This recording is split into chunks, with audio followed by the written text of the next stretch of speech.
Vitalik Buterin fait la promotion d'une mise à jour simplifiant le logiciel du nœud Ethereum.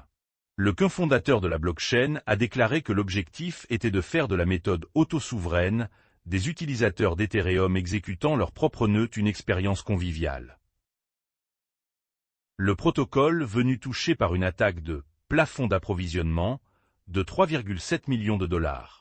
L'acteur menaçant a manipulé la plateforme en utilisant des jetons TENA pour contourner le plafond d'approvisionnement maximum et emprunter plusieurs actifs numériques différents.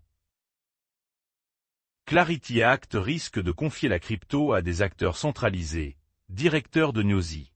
La législation suppose que toutes les activités de cryptographie doivent passer par des intermédiaires financiers agréés par le gouvernement américain, prévient le cofondateur de Gnosi. Aave va lancer Aave Shield après un incident d'échange de jetons de 50 millions de dollars.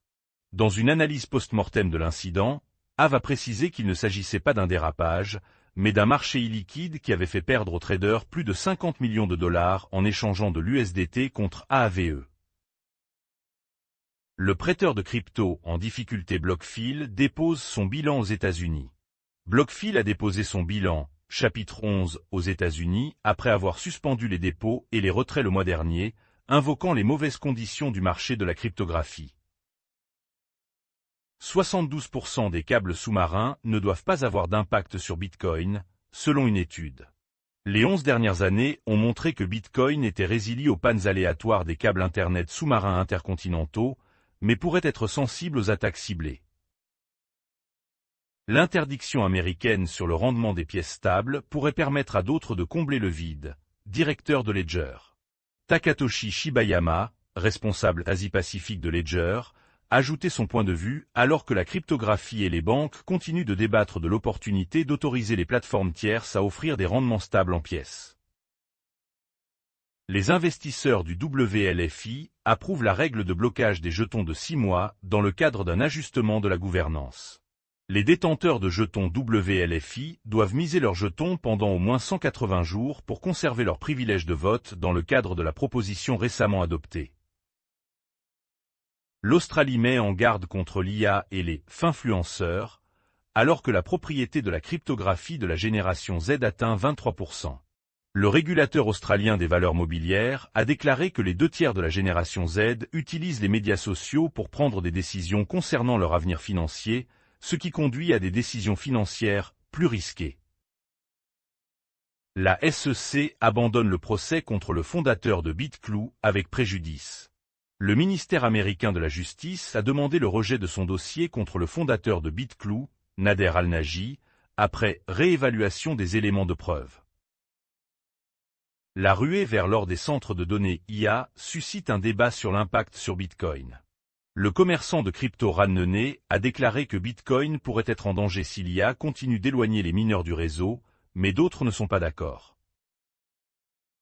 Un comité sénatorial australien soutient le nouveau projet de loi sur les licences des plateformes cryptographiques.